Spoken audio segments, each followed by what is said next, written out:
Good morning student. आज हम लोग यहाँ पे बात करेंगे स्ट्रेट लाइन। ठीक है, ये एक कोऑर्डिनेट का पार्ट है और इसके पहले वाले वीडियो में हमने देखा कि गुणोत्तर श्रेणी और समांतर श्रेणी और कुछ विशेष प्रकार की और श्रेणियाँ थी, उन सभी चीज़ों के बारे में पढ़ा और साथ में अनुक्रम भी था। ठीक है, तो एक्सरसाइज 9 तक पूरी कंप्लीट करवा दी गई है और 9 में कुछ क्वेश्चन हमने छोड़ दिए हुए हैं और यदि उन क्वेश्चनों में आपको डाउट आ रहा है, ठीक है, तो आप बता दीजिए, हम आपका जो है क्वेश्चन तैयार करवा देंगे। सभी सिमिलर क्वेश्चन है, आप लोग कर सकते हैं आसानी तरीके से। ठीक है, कोई विशेष इतना आप ये मत समझें कि इनको कैसे करना पड़ेगा। ठीक है, आप अगर डाउट आता है तो आप बता दीजिए, हम उन क्वेश्चन करवा देंगे, कोई विशेष बात नहीं है।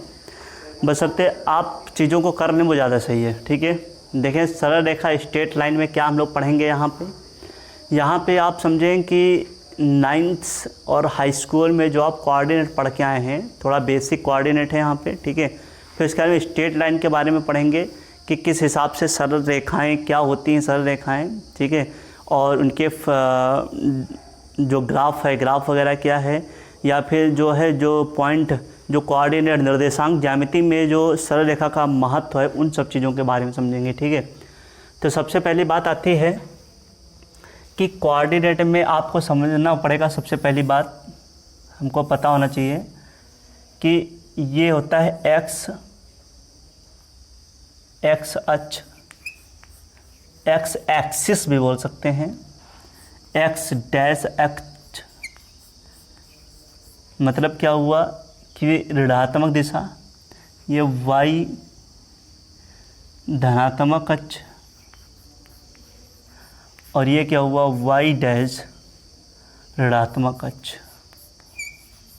और ये जो है ये होता है मूल बिंदु मतलब ओरिजिन पॉइंट, मूल बिंदु मतलब ओरिजिन पॉइंट। मतलब क्या हुआ कि इसका मतलब जो निर्देशांक पॉइंट होता है ये होता है 0,0। ठीक है, ये बात फिर से समझें। ये जो लाइन है इधर की एक क्वाड्रेंट्स है ये। ठीक है, चतुर्थांश है।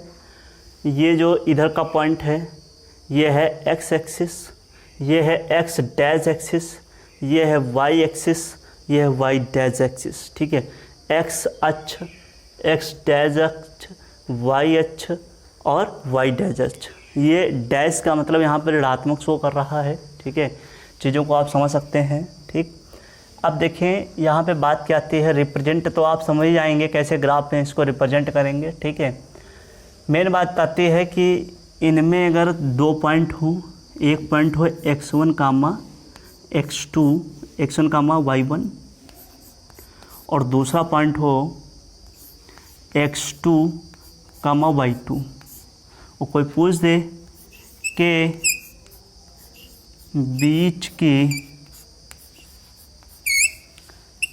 दूरी कैसे ज्ञात करेंगे। तो बीच की दूरी का मतलब क्या हुआ कि इन 2 पॉइंटों के बीच की दूरी मतलब d, डिस्टेंस फाइंड करनी है। तो कैसे निकालेंगे, तो पता होना चाहिए, फार्मूला होता है d =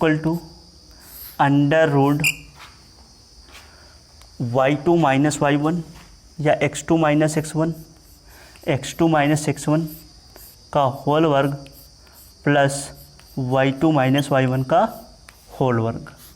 ठीक है, मतलब क्या हुआ, एक बात समझें, जो x एक्सिस होता है वो होता है भुज। ठीक है, भुज, और जो y एक्सिस होता है वो होता है कोटि। ठीक है, क्लियर रहेगा। मतलब क्या है, x एक्सिस जो है वो है भुज, और ये एक होता है कोटि। ये बेसिक चीज़ें होती हैं, ये आप लोग समझ सकते हैं।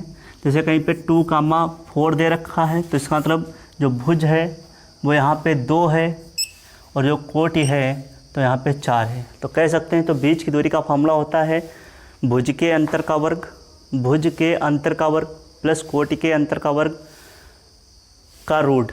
ठीक है, का मतलब समझें कि भुज के अंतर का वर्ग और कोटि के अंतर का वर्ग का योग का रूट।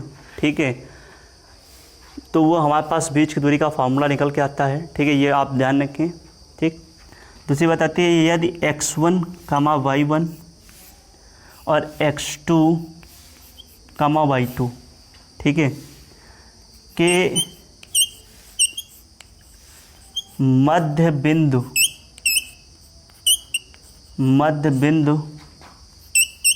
के निर्देशांक, जो मध्य बिंदु के निर्देशांक हैं वो क्या होंगे, वो x equal to x1 plus y1/2 और y equal to y1 plus y2/2, ठीक है। ये x1 प्लस x2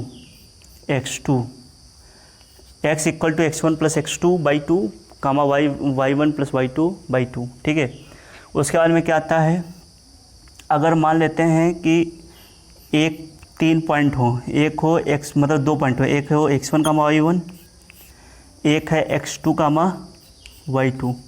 किसी एक रेखा को m1 और m2 रेशियो पे कट करते हैं तो इनकी 2 चीज़ें निकल के आती हैं। निर्देशांक बाइंड करना है।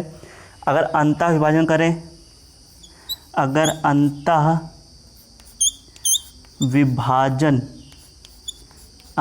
विभाजन हो तो इसका मतलब क्या होता है, देखें। अंतः विभाजन में मतलब होता है कि यहाँ पे बनेगा situation x equal to m1 x2 plus m2 x1 upon m1 plus m2, clear रहेगा। y इक्वल टू अगर देख लिया जाए, यहाँ से y इक्वल टू बनेगा m1 y2 plus m2 y1 अपान m1 प्लस m2, ठीक है। ये अंतः विभाजन की बात हो रही है यहाँ पे, आप लोग समझे। ये यहाँ पे अंतः विभाजन है, ठीक है। अब यहाँ से अगर देख लिया जाए बाह्य विभाजन की अगर बात करें, किसकी, बाह्य विभाजन।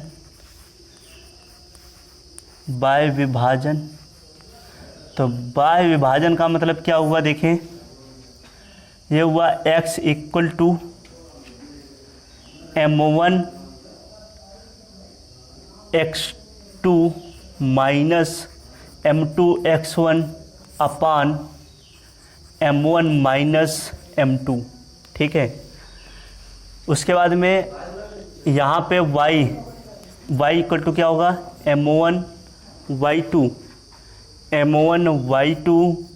माइनस m2 y1 अपान m1 माइनस m2।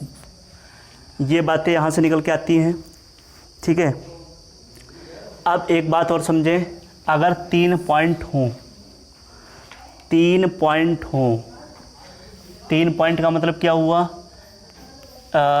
3 पॉइंट का मतलब ये हुआ कि एक हुआ x1 कामा y1, दूसरा हुआ x2 कामा y2, तीसरा हुआ x3 कामा y3। यहाँ से बोल दिया जाए कि त्रिभुज का क्षेत्रफल तो होगा delta equal to 1/2 bracket x1 y2 minus y1 y2 minus y3 plus x2 y3 minus y1 plus x3, यहाँ से हो जाएगा y1 माइनस y2, ठीक है। तो ये फार्मूला क्षेत्रफल का निकल के आता है, ठीक है। यदि डेल्टा इक्वल टू 0 हो जाए तो इसका मतलब ये पोर्शन पूरा 0 में हो जाएगा। तो कह सकते हैं x1 y2 minus y3 plus x2 y3 minus y1 plus x3 y1 minus y2। ये बात यहाँ से निकल के आती है। ये बराबर किसके हो जाएगा, एक बात समझे, ये बराबर होगा 0 के। इसका मतलब क्या हुआ, जब त्रिभुज नहीं बनेगा, जब डेल्टा इक्वल टू 0 है, जब त्रिभुज नहीं बनेगा। और कह सकते हैं क्या कि ये एक संरेख की कंडीशन होती है, संरेख की कंडीशन होती है, ठीक है। अगर 3 पॉइंट अगर संरेख हैं, ठीक है, एक ही रेखा में हैं, तो तो इसका मतलब इनसे त्रिभुज का निर्माण नहीं हो पाएगा, तो डेल्टा इक्वल टू 0 होगा। तो हम कह सकते हैं ये पॉइंट हम लोग सर्टिफाइड कर देंगे, तो वहाँ से ये वैल्यू पता हो जाएगी। क्लियर रहेगा कि नहीं? हाँ ऐसे कर लो। तो आप लोग इनको सबको जो है याद कर लेना, ठीक है। इसके बाद हम लोग नेक्स्ट वीडियो में देखेंगे किस हिसाब से क्वेश्चन को सॉल्व करेंगे, ठीक है।